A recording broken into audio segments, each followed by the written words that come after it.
El Silmarillion de J.R.R. Tolkien.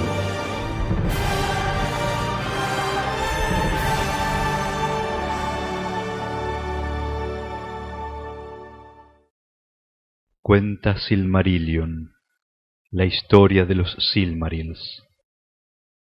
Capítulo 18. De la ruina de Beleriand y la caída de Fingolfin. Ahora bien, Fingolfin, rey del norte y rey supremo de los Noldor, al ver que su pueblo se había hecho numeroso y fuerte, y que los hombres aliados suyos eran muchos y valerosos, pensó una vez más en atacar a Angband, porque sabía que vivían en peligro mientras no completaran el círculo del sitio y Morgoth pudiera trabajar libremente en las minas profundas, inventando males que nadie era capaz de adivinar antes de que él los revelara. Este propósito era pertinente de acuerdo con lo que él sabía, porque los Noldor no comprendían todavía la fuerza del poder de Morgoth, ni entendían que si libraban solos una guerra contra él, no había la menor esperanza de triunfo, fuera que la apresuraran o la demoraran.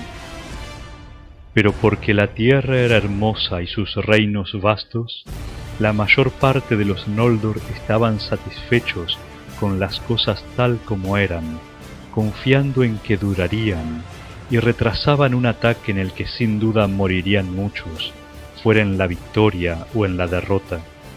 Por tanto, estaban poco dispuestos a escuchar a Fingolfin, y los hijos de Fëanor, por aquel tiempo, menos que nadie. Entre los jefes de los Noldor, solo Angrod y Aegnor pensaban como el rey, porque vivían en regiones desde donde podía verse Thangorodrim, y nunca olvidaban la amenaza de Morgoth. De este modo, los planes de Fingolfin no llegaron a nada, y la tierra aún tuvo paz por un tiempo. Pero cuando la sexta generación de hombres después de Beor y Marach no había alcanzado aún la plenitud de la madurez, habiendo transcurrido por entonces 455 años desde la llegada de Fingolfin, sucedió el mal que por tanto tiempo habían temido, pero más terrible y repentino todavía que en sus miedos más oscuros, porque Morgoth había preparado su fuerza en secreto y durante largo tiempo, mientras la malicia de su corazón no dejaba de aumentar y su odio por los Noldor se hacía más amargo, y deseaba no sólo acabar con sus enemigos, sino también destruir y mancillar las tierras que habían tomado y embellecido. Y se dice que su odio pudo más que su prudencia, de modo que si sólo hubiera aguardado un tiempo más, hasta estar bien preparado, los Noldor habrían sido aniquilados por completo. Pero tomó demasiado a la ligera el valor de los elfos, y a los hombres no daba todavía ninguna importancia. Llegó el tiempo del invierno, cuando la noche era oscura y sin luna, y la amplia llanura de Ardgalen se extendía en la sombra, bajo las frías estrellas, desde los fuertes en las colinas de los Noldor hasta el pie de Thangorodrim.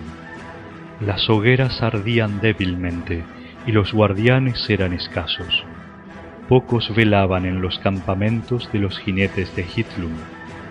Entonces, de pronto, Morgoth envió desde Thangorodrim caudalosos ríos de llamas que más rápidos que Balrogs se esparcieron por toda la llanura, y las montañas de hierro eructaban fuegos venenosos de muchos colores, y el humo descendía por el aire y era mortal. Así pereció Ardgalen, y el fuego devoró sus hierbas, convirtiéndola en un baldío quemado y desolado, de aire polvoriento y sofocante, yermo y sin vida. Desde entonces cambió de nombre y se llamó Anfaulith, el polvo asfixiante. Allí tuvieron tumbas sin techo, montones de huesos chamuscados, porque en ese incendio perecieron muchos de los Noldor que no pudieron llegar a las colinas y fueron atrapados por la precipitación de las llamas. Las alturas de Dorthonion y Erdvethrin detuvieron los fogosos torrentes, pero los bosques sobre las laderas que daban a Angband ardieron todos, y el humo confundió a los defensores. Así empezó la cuarta de las grandes batallas, Dagor Bragollach, la batalla de la llama súbita. Al frente de ese fuego avanzó Glaurung, el dorado, padre de los dragones, ya entonces en la plenitud de su poder, y con un séquito de Balrogs, y detrás de ellos venían los ejércitos negros de los orcos, en multitudes que los Noldor no habían visto ni imaginado jamás, y atacaron las fortalezas de los Noldor y quebrantaron el sitio en torno a Angband, y mataban a los Noldor y a sus aliados, los elfos grises y los hombres, en cualquier sitio que los encontraran. Muchos de los más vigorosos de los enemigos de Morgoth fueron destruidos en los primeros días de combate, sorprendidos y dispersos e imposibilitados de unir fuerzas. Desde entonces, la guerra nunca cesó del todo en Beleriand, pero la batalla de la llama súbita se dio por concluida con la llegada de la primavera, cuando disminuyó la feroz embestida de Morgoth. De este modo terminó el sitio de Angband, y los enemigos de Morgoth fueron dispersados y separados los unos de los otros. La mayor parte de los elfos grises huyó hacia el sur y abandonó la guerra del norte. Muchos fueron recibidos en Doriath, y el reino y la fuerza de Thingol se hicieron más grandes en ese tiempo, pues el poder de la reina Melian se había extendido más allá de las fronteras, y el mal no podía penetrar aún en ese reino escondido. Otros se refugiaron en las fortalezas junto al mar y en Nargothrond, y algunos huyeron y se ocultaron en Osirian, o atravesaron las montañas errando sin casa en la intemperie, y el rumor de la guerra y del quebrantamiento del sitio llegó a oídos de los hombres en el este de la Tierra Media. Los hijos de Finarfin fueron los que más sintieron la pujanza del ataque, y Angrod y Aegnor murieron allí, y junto a ellos cayeron Bregolas, señor de la casa de Beor, y gran parte de los guerreros de ese pueblo. Pero Barahir, el hermano de Bregolas, estaba en una batalla que se libraba más hacia el oeste, cerca del paso del Sirion. Allí, el rey Finrod Felagund, que se apresuraba desde el sur, quedó aislado con unos pocos de los suyos y fue rodeado en el marjal de Cereg, y habría sido muerto o tomado prisionero, pero acudió Barahir con los más valientes de sus hombres y lo rescató levantando un muro de lanzas alrededor, y se abrieron paso entre las tropas enemigas y abandonaron el campo de batalla, aunque con grandes pérdidas. Así escapó Felagund y volvió a su profunda fortaleza de Nargothrond, pero hizo un juramento de amistad eterna y de ayuda en toda necesidad a Barahir y a su gente, y como prenda del juramento le dio su anillo. Barahir era ahora por derecho señor de la casa de Beor, y regresó a Dorthonion, pero la mayor parte del pueblo escapó y se refugió, abandonando sus hogares en la fortaleza de Hithlum. Tan grande fue la embestida de Morgoth que Fingolfin y Fingon no pudieron acudir en ayuda de los hijos de Finarfin, y los ejércitos de Hithlum fueron rechazados con grandes pérdidas hasta las fortalezas de Eredvethrin, y apenas consiguieron defenderlas de los ataques de los orcos. Ante los muros de Eithel Sirion cayó Hador, el de cabellos dorados, en la defensa de la retaguardia del señor Fingolfin, a la edad de 66 años, y con él cayó Gundor, su hijo menor, atravesado por muchas flechas, y fueron llorados por los elfos. Entonces Galdor el Alto sucedió como señor a su padre, y por causa de la fortaleza y la altura de las montañas sombrías, que resistieron el torrente de fuego y el valor de los elfos y de los hombres del norte, que ni orcos ni balrogs pudieron vencer, Hithlum no fue conquistada y amenazó el flanco del ataque de Morgoth. pero un mar de enemigos separó a Fingolfin de su gente. Porque dura había sido la guerra para los hijos de Fëanor, y casi todas las fronteras orientales habían sido tomadas por asalto. El paso de Aglon fue forzado, aunque los ejércitos de Morgoth pagaron por ello un alto precio. Y Celegorm y Curufin huyeron derrotados hacia el sur y el oeste por las fronteras de Doriath. Y cuando por fin llegaron a Nargothrond, buscaron refugio con Finrod Felagund. De este modo, acrecentaron la fuerza de Nargothrond, pero habría sido mejor, como se vio después, que hubieran quedado en el este junto con los de su propio linaje. Maedhros llevó a cabo hazañas de insuperable valor, y los orcos huían delante de su cara, porque desde el tormento padecido en Zangorodrim ardía por dentro como una llama blanca, y era como uno que regresa de entre los muertos.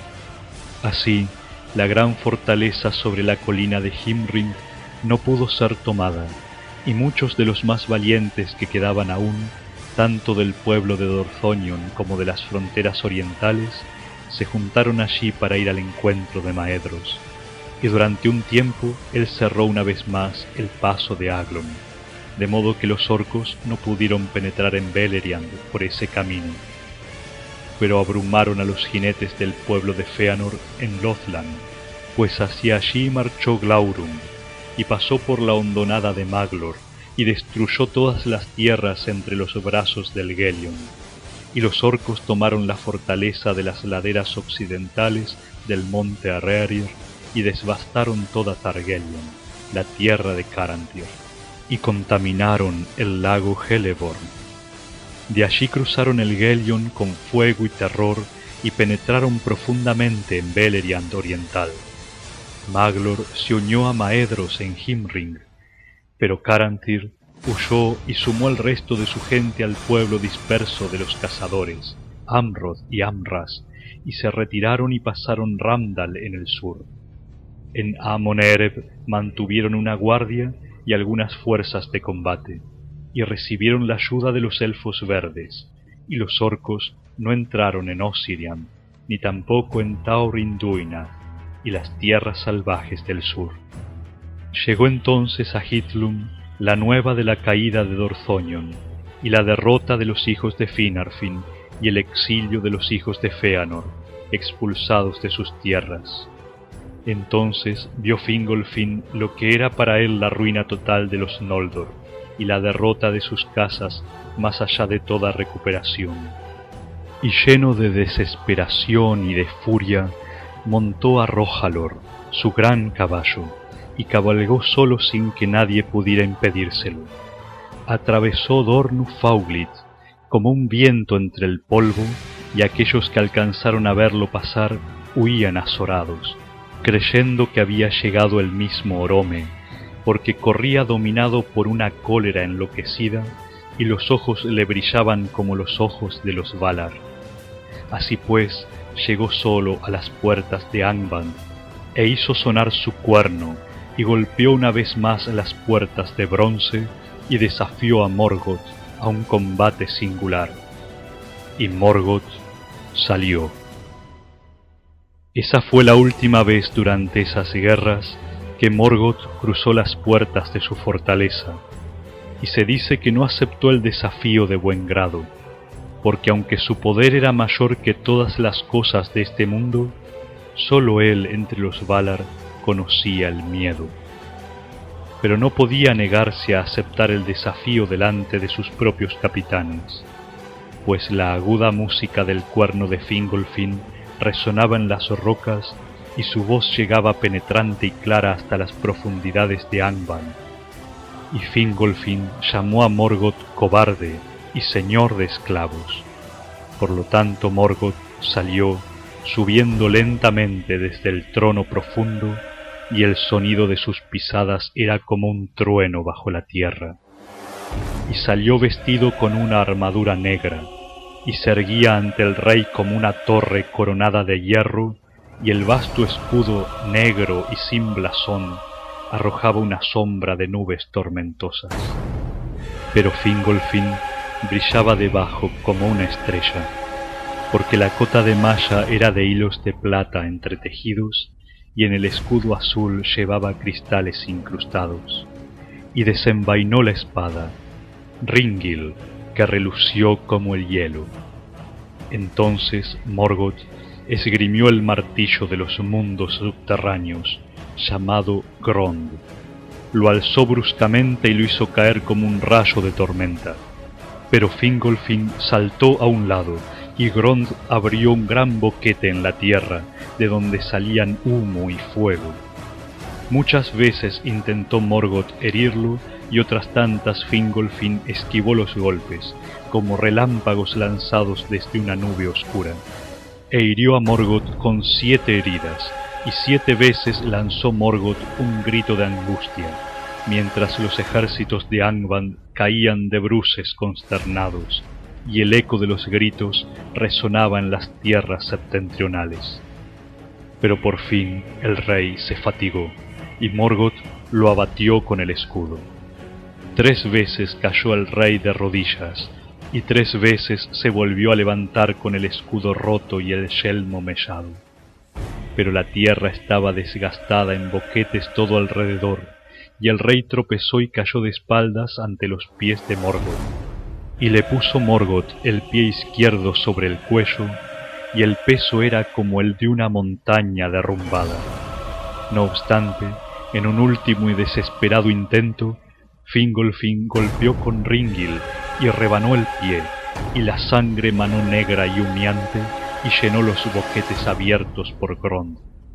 De este modo pereció Fingolfin, rey supremo de los Noldor, el más orgulloso y valiente de los reyes elfos de antaño.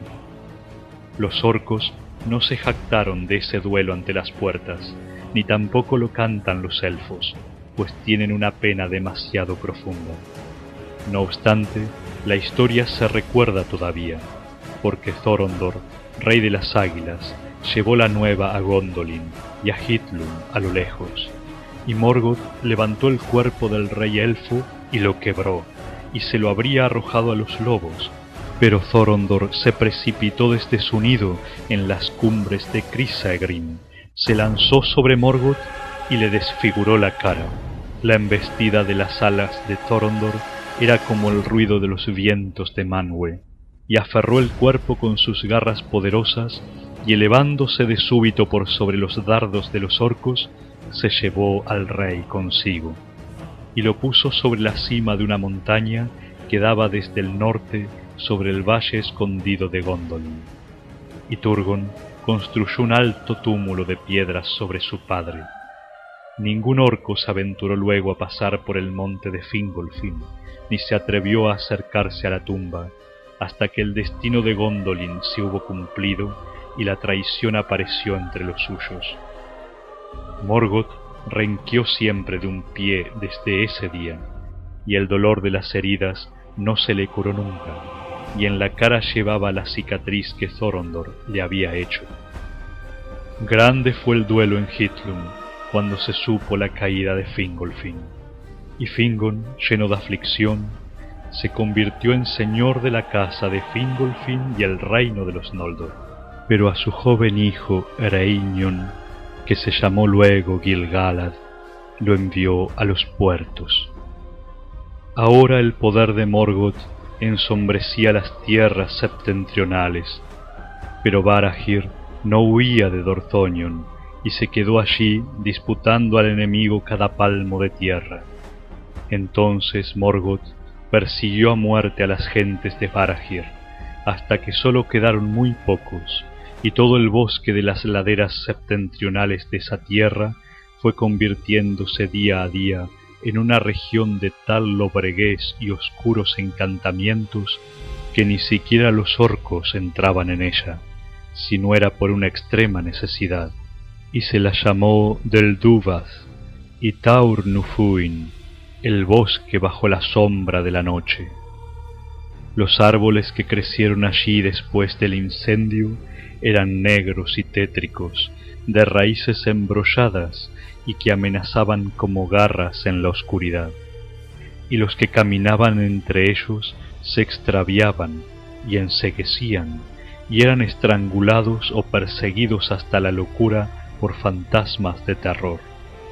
Por fin la situación de Barahir se hizo tan desesperada que su esposa Emeldir, la de corazón viril, que antes prefería luchar junto a su hijo y su marido que huir y abandonarlos, convocó a todas las mujeres y los niños que estaban todavía con vida y dio armas a los que pudieran cargarlas y los condujo a las montañas que se levantaban detrás, y lo hizo por caminos peligrosos, hasta que al fin llegaron con pérdida y desdicha a Brethil. Algunos fueron recibidos allí por los Haladin, pero otros cruzaron las montañas y fueron a Dor Lomin, y se unieron al pueblo de Galdor, hijo de Hador, y entre ellos estaba Rian, hija de Belegund, y Morwen, que era llamada Eledwen, que significa resplandor élfico, hija de Baragund. Pero ninguna volvió a ver a los hombres que habían dejado, porque todos ellos fueron muertos uno por uno, hasta que solo 12 hombres le quedaron a Barahir: Beren, su hijo, y Baragund y Belegund, sus sobrinos, hijos de Bregolas, y 9 fieles servidores de su casa, cuyos nombres se recordaron largo tiempo en los cantos de los Noldor. Radruin y Dairruin eran ellos, Dagnir y Ragnor, Gildor y Gorlim el desdichado, Arthad y Urfel, y Hathaldir el joven.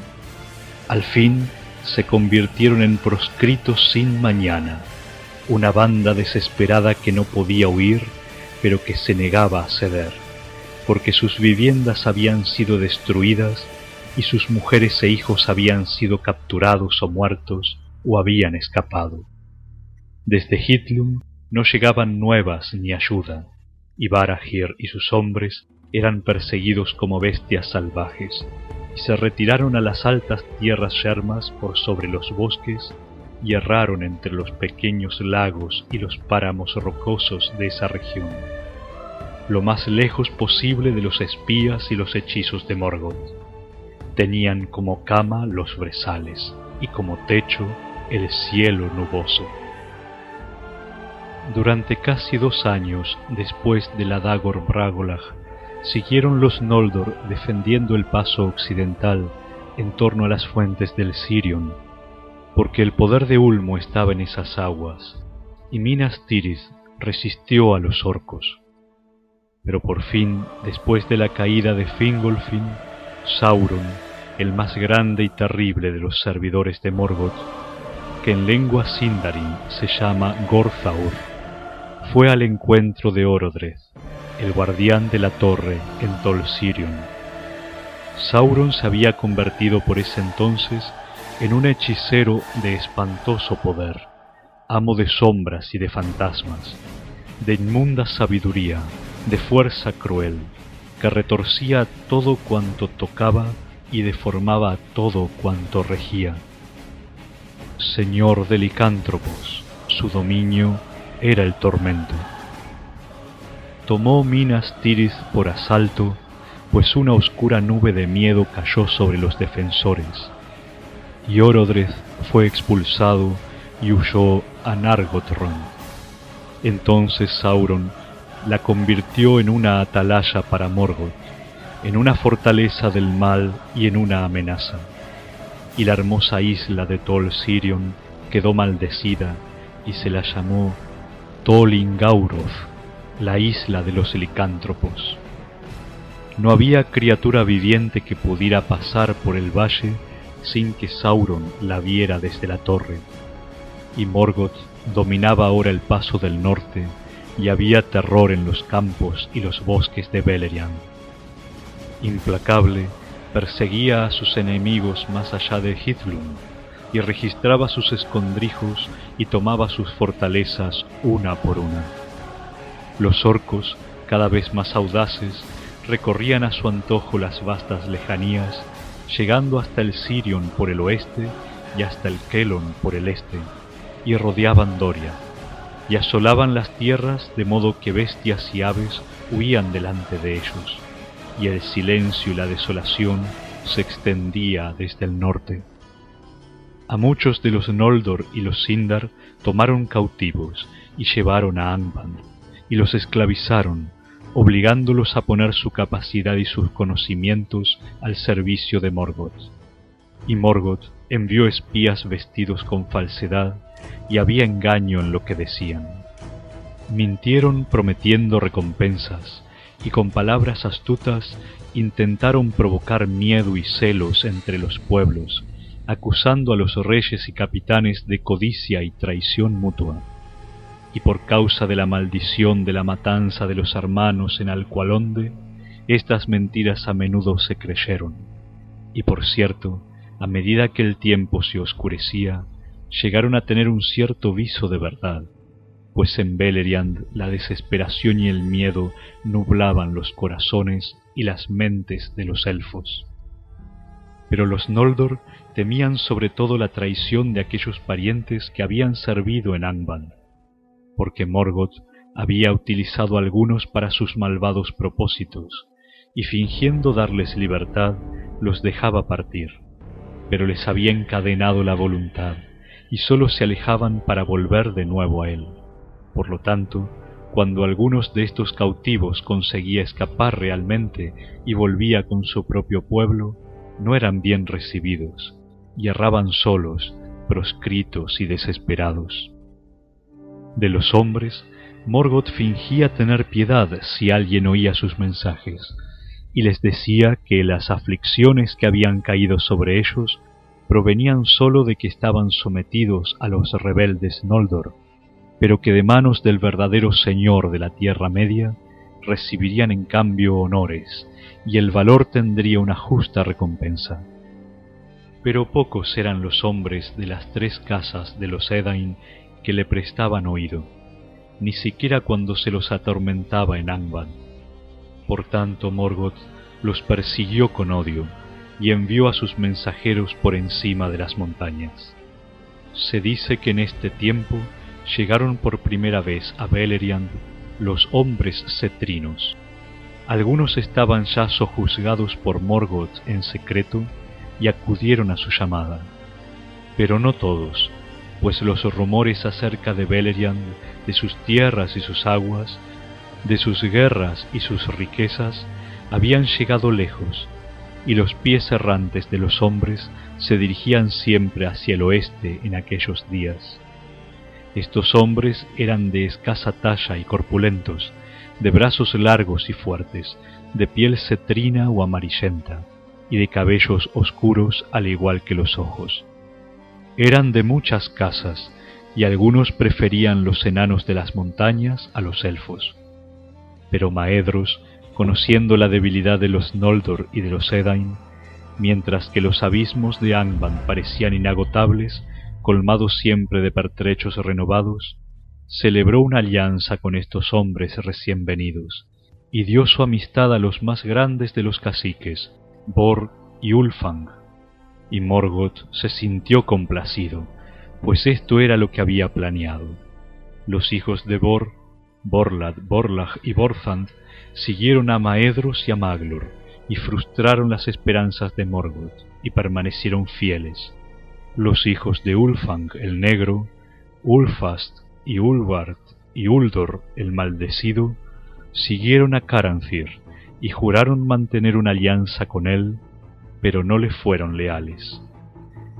No había mucha amistad entre los Edain y los orientales, y se reunían rara vez, porque los recién llegados moraron por largo tiempo en Beleriand Oriental, y el pueblo de Hador estaba encerrado en Hithlum, y poco quedaba de la casa de Beor. El pueblo de Haleth apenas fue afectado en un principio por la guerra, ya que vivía al sur, en el bosque de Brethil, aunque ahora libraba una batalla con los orcos invasores, pues eran hombres de corazón valeroso y no estaban dispuestos a abandonar a la ligera los bosques que tanto amaban. Y entre las historias de las derrotas de entonces, los hechos de los Haladin se recuerdan con honor, porque luego de tomar Minas Tirith, los orcos avanzaron por el paso occidental y quizás habrían desolado aún las desembocaduras del Sirion. Pero Halmir, señor de los Haladin, envió sin demora un mensaje a Thingol, pues tenía amistad con los elfos que guardaban las fronteras de Doriath. Entonces Beleg Arcofirme, jefe de los centinelas de Thingol, condujo a Brethil una gran fuerza de Sindar, armada con hachas, y saliendo de las profundidades del bosque, Halmir y Beleg sorprendieron a la legión de los orcos y la destruyeron. En adelante, la ola oscura que venía del norte fue contenida en esa región, y los orcos ya no se atrevieron a cruzar el Teiglin durante muchos años. El pueblo de Haleth vivió en una paz cautelosa en el bosque de Brethil, y detrás de la guardia que ellos montaban, el reino de Nargothrond tuvo sosiego, y le fue posible recuperar fuerzas. En este tiempo, Húrin y Huor, los hijos de Galdor de Dor-lómin, vivían con los Haladin, pues eran del mismo linaje. En los días anteriores a la Dagor Bragollach, estas dos casas de los Edain celebraron juntas una gran fiesta, cuando Galdor y Glóredel, hijos de Hador Cabeza de Oro, se casaron con Jared y Haldir, hijos de Halmir, señor de los Haladin. Así fue que Haldir, tío de ellos, agasajó en Brethil a los hijos de Galdor de acuerdo con las costumbres de los hombres de aquel tiempo, y ambos fueron a la guerra contra los orcos, aun Huor, pues no fue posible impedírselo, aunque solo tenía 13 años.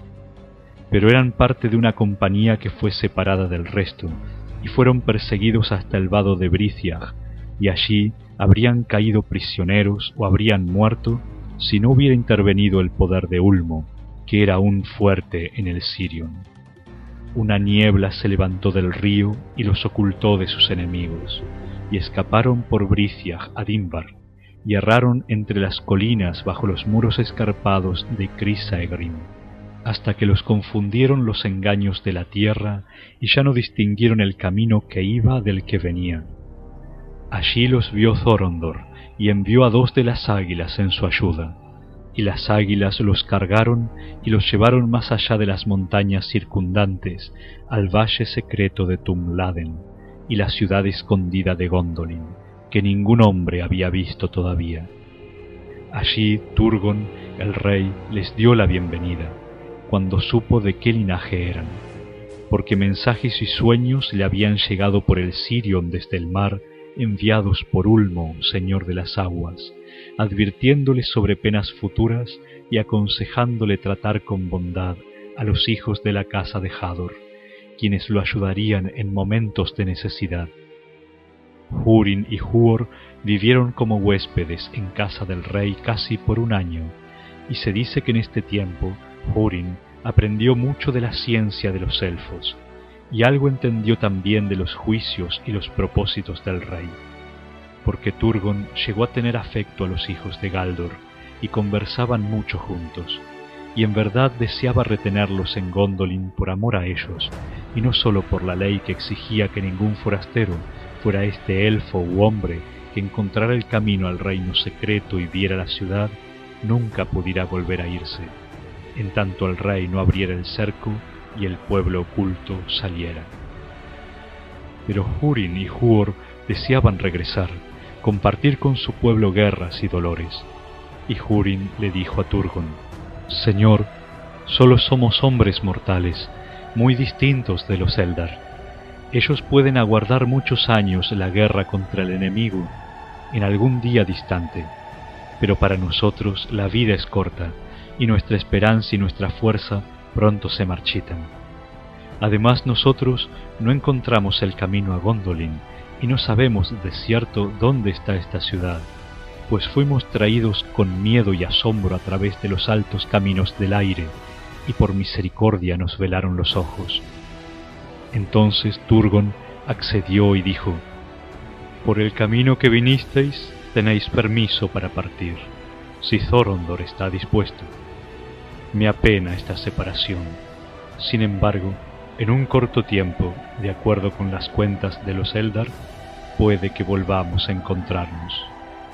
Pero Maeglin, el hijo de la hermana del rey, que era poderoso en Gondolin, no lamentó para nada que partiesen, aunque les reprochaba el favor del rey, y no sentía amor alguno por el linaje de los hombres. Y le dijo a Húrin: «La gracia del rey es mayor de lo que sospechas, y la ley se ha vuelto menos severa que antaño. De lo contrario, no tendrías otra opción que vivir aquí hasta el final de tus días». Entonces Húrin le respondió: «Grande es en verdad la gracia del rey, pero si nuestra palabra no basta, te haremos a ti un juramento». Y los hermanos juraron no revelar nunca los designios de Turgon y mantener en secreto todo lo que habían visto en el reino.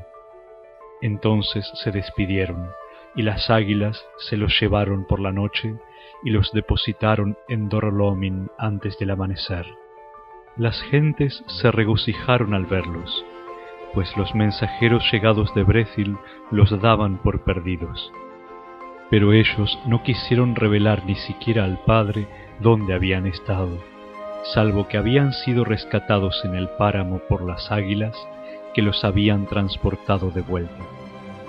Pero Galdor preguntó: «¿Habéis vivido un año entonces a la intemperie? ¿Acaso las águilas os albergaron en sus nidos? Pero encontrasteis alimento y vestidos hermosos, y volvéis como jóvenes príncipes, no como abandonados en el bosque». Y Húrin contestó: «Conténtate con que hayamos regresado, pues sólo por un voto de silencio se nos permitió hacerlo». Entonces Galdor no les hizo más preguntas, pero él y muchos otros adivinaron la verdad, y con el tiempo la extraña fortuna de Húrin y Huor llegó a oídos de los servidores de Morgoth. Ahora bien, cuando Turgon supo del quebrantamiento del sitio de Angband, no permitió que nadie partiera a la guerra, porque pensaba que Gondolin era fuerte y el tiempo no estaba aún maduro para que él se mostrara abiertamente. Pero creía también que el fin del sitio era también el principio de la caída de los Noldor, a no ser que llegara ayuda. Y envió compañías de los Gondolindrim en secreto a las desembocaduras del Sirion y a la isla de Valar. Allí construyeron embarcaciones y navegaron al extremo occidente en cumplimiento del cometido de Turgon, en busca de Valinor, para pedir el perdón y la ayuda de los Valar, y rogaron a las aves del mar que los guiasen. Pero los mares eran bravos y vastos, y la sombra y el hechizo flotaban sobre ellos, y Valinor estaba oculta. Por tanto, ninguno de los mensajeros de Turgon llegó al occidente, y muchos se perdieron y pocos regresaron. Pero la condenación de Gondolin se aproximaba. Le llegó a Morgoth el rumor de estos hechos, y se sintió inquieto en medio de sus victorias, y deseó sobremanera tener nuevas de Felagund y de Turgon, porque nada se sabía de ellos, y sin embargo no habían muerto, y él temía aún lo que pudieran hacer. De Nargothrond conocía por cierto el nombre, pero no su situación ni su fortaleza, y de Gondolin nada sabía, y sobre todo lo perturbaba pensar en Turgon. Por tanto, envió todavía más espías a Beleriand, pero las principales huestes de los orcos las llamó a Angband, pues advertía que no podía emprender aún una batalla final en tanto no reuniera nuevas fuerzas, y que no había medido con exactitud el valor de los Noldor ni el poder de los brazos de los hombres que luchaban junto a ellos. Aunque grande había sido la victoria en la Bragollach en años anteriores, y lamentable el daño que había hecho a sus enemigos, no menores habían sido sus pérdidas. Y aunque tenía en su poder a Dorthonion y el paso del Sirion, los Eldar, que se recuperaban de su primer desconcierto, empezaban a recobrar lo que habían perdido. Así pues, hubo en el sur de Beleriand una apariencia de paz por unos pocos breves años, pero abundante era la faena en las herrerías de Angband. Cuando hubieron pasado 7 años después de la cuarta batalla, Morgoth volvió al ataque y envió una gran fuerza contra Hithlum. Duro fue el ataque contra los pasos de las montañas sombrías, y en el sitio de Eithel-Sirion, Galdor el Alto, señor de Dor-lómin, fue muerto por una flecha. Ocupaba esa fortaleza en nombre de Fingon, el Rey Supremo, y en el mismo sitio y poco tiempo antes había muerto su padre, Hador Lorindol. Húrin, su hijo, apenas alcanzaba la virilidad en ese entonces, pero era muy fuerte, tanto de mente como de cuerpo, y arrojó a los orcos de Ered-Weithrin en medio de una gran matanza, y los persiguió por las arenas de Anfaulith. Pero al rey Fingon no le fue fácil detener al ejército de Angband, que descendía desde el norte, y la batalla se libró en las llanuras mismas de Hithlum. Allí Fingon fue superado en número, pero los barcos de Círdan navegaban con denuedo por el estuario de Drengist, y en el momento de necesidad los elfos de las Falas cayeron sobre las huestes de Morgoth desde el oeste. Entonces los orcos cedieron y huyeron, y los Eldar obtuvieron la victoria, y sus arqueros montados los persiguieron aún hasta las montañas de hierro. En adelante, Húrin, hijo de Galdor, gobernó la casa de Hador en Dor-lómin y sirvió a Fingon. Húrin, de menor talla que sus padres o que su hijo mayor, era sin embargo infatigable y resistente de cuerpo, ágil y rápido como los del linaje de su madre, Jared de los Haladin. Tenía por esposa a Morwen Eledwen, hija de Baragund, de la casa de Beor, la que huyó de Dorthonion con Rian, hija de Belegund, y Emeldir, la madre de Beren. En ese tiempo también los proscritos de Dorthonion fueron destruidos, como se cuenta más tarde, y Beren, hijo de Barahir, el único que logró escapar, llegó con mucha dificultad a Doriath.